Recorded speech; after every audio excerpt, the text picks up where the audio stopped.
While all you losers have been gushing over Roll Q and Sigma or whatever the new hero is supposed to be leaked or confirmed or whatever, I took a good look at the patch notes and I noticed some crazy changes that not enough people are talking about. Symmetra, good old Symmetra, she got buffed, and buffed by a lot, and a ton of other heroes too. My name is Nate, and welcome to Blizzard Guides.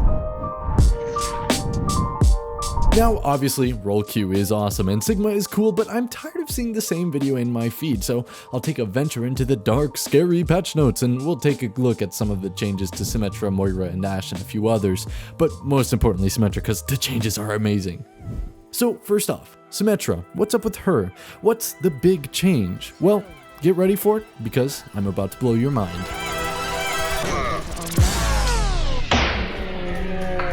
Oh, it's not that crazy, I guess. See, what may look like a basic teleporter to the untrained eye is a gate into the next dimension of Overwatch. The big buff today to Symetra is infinite teleporter duration. Now, probably this doesn't seem as cool as you might expect. Yeah, it's infinite, so what?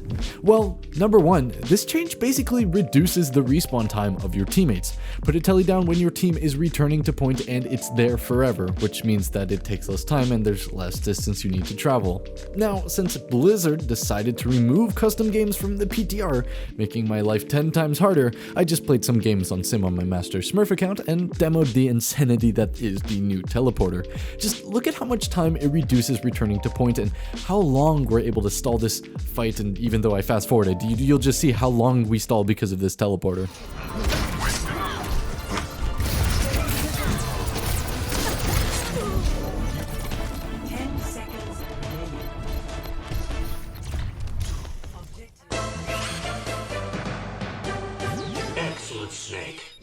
Sim's teleporter reduces your time to return to the objective by a whopping 5.5 seconds, which is huge on control maps that have spawns that take roughly 10 seconds to return from, or maps like Hollywood that you don't have that much distance to travel on both sides, which means that 5.5 seconds will tip your fight in your favor pretty quickly. This stuff is just crazy. Don't believe me? Talk to my satisfied teammates. Dude,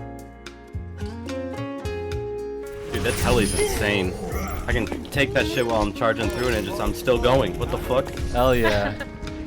Score. The teleport is kind of juicy. 0. Yeah, not the Switching sides. Dude, that CP patch is kind of insane. I'd suck the teleporter's dick.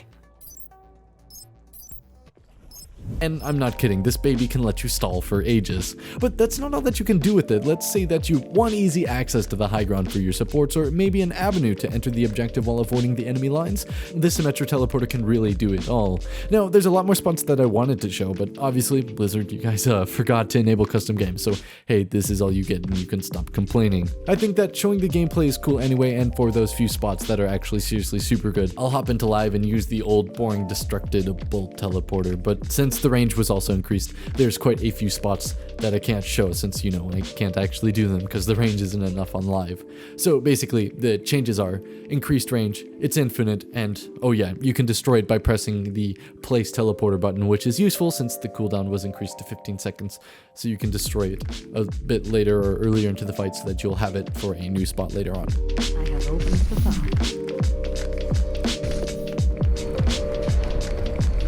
My teleporter is online.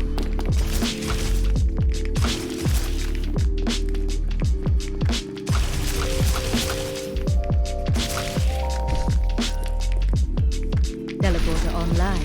I have opened the file.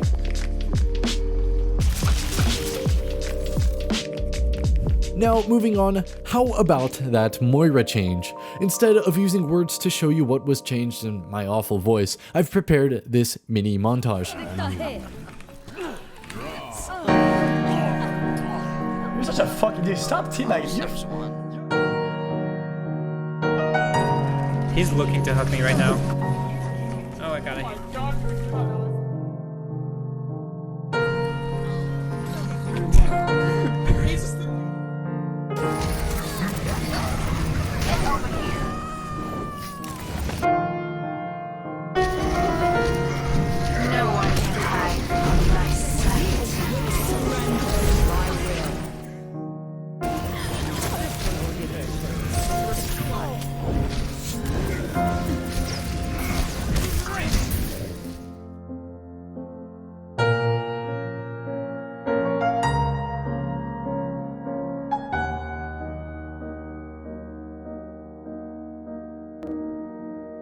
beautiful, isn't it? You can escape each and every and any stun in this game at the push of a button. Hog Hook? Haven't heard that name in years. Sleep Dart? Might as well miss me with that. The days of CC are over and no more. Yes sir, Moira is better than ever before. Stuff's pretty wild, and I'm not gonna lie, I spent literally 3 years in the front line today and I didn't get caught by one stun. So if you're the type of Moira to play as a DPS, go ahead, the time is now yours.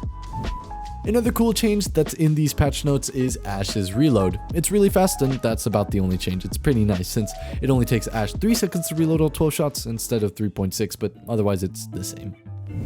Now man, Brig. Oh man, Brig. It's weird, she can die now. I would bore you with all the other details of the changes, or I could just tell you that her self-heal is cut in half now, and her shield now has 200 HP, so the raid boss is no longer in power and she can actually die, which is just totally mind-blowing. It's actually really easy to kill Brigitte now. The other changes I don't really care about. She has more shield pack charges and it does less than it does it over time, but really, you can read them on the screen here. The long story short, Brig is dead, and I don't have to worry about it anymore. Thank God, Brig is gone. For a quick demo of the new Reinhardt Passive, I made a custom game that simulates it, since I don't get that much good footage from my ranked games because most people are playing Bunker. It's pretty sick, it's really nice against Hamster, but you don't notice it all that much. It's just easier to play Rein now, but it's not something like, oh hey wow, this totally changes the gameplay, but it's still nice to have though, so thumbs up to Blizzard for this new ability. And for that last set of changes I'm talking about today or tonight or whatever, some people don't understand what this change about friendly and enemy slowdowns is, which basically only affects Reinhardt, but it also does kind of affect Hog and Orisa. What it does is heroes that slow themselves down, like a Reinhardt holding a shield or an Orisa shooting or a Hog hooking, it makes it so that instead of the slowdown stacking, so a Mei freezing a Reinhardt that has his shield up, instead of that stacking, whichever thing does more slowing down is the one that gets applied. So if you're just starting to get frozen, your Reinhardt holding shield slowdown will apply there, but once Mei starts slowing you down more than you would slow yourself down by holding your shield up, Mei is the one that gets applied. So basically it just makes it so that you don't move to a complete stop when you're holding shield as Rein and get frozen by that thick devil Mei.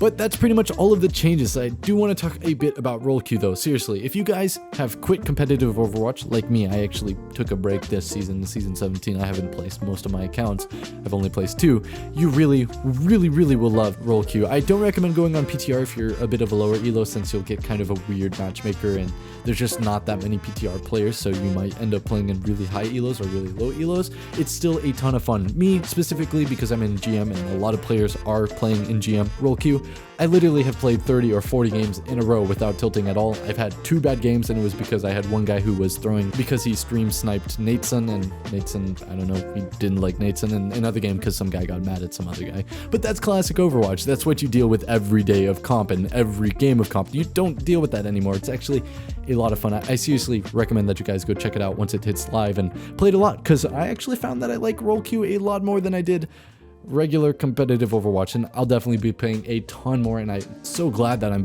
back to playing comp, because this really, I missed Overwatch so much, but I couldn't play competitive anymore. It was just too much for my mental well-being. I just played FFA all the time. I love FFA, and I obviously I did scrims and pugs and everything, so I'm not like trash. You know what it is. And like I hit GM on DPS, tank support, and everything, so I'm doing pretty well in role queue, and I love it. It's enjoyable. So if you guys took a break from competitive, or you don't want to play competitive, or you have comp anxiety or whatever it is, I do recommend that you check out role queue, because think about it. If you have a Reinhardt, switch off of Reinhardt in regular competitive because he's mad, he'll go Torg, but in role queue he really can't do much except for go double off tank, which is better than having him go Torg because you still have that space creation. You literally have to throw to like really ruin the game if you want to get upset and swap off your role, which is kind of a reportable offense. So it's pretty nice to have. I love it a lot, and I do recommend that you guys go check that out if you've quit comp or if you're just not playing that much. That's all I have for you guys today. If you guys want to check out our Twitter or Instagram, you guys can follow that in the description down below. And special thanks to our Discord Nitro boosters who are part of our Discord community, which you can join in the description down below. These guys are awesome. They use their Nitro to boost our server, so we can have some cool perks on the server and have a better overall community. But that's all I have for you guys today. I hope you guys enjoyed this one. Have a nice day. My name is Nate, and this was Blizzard Guides.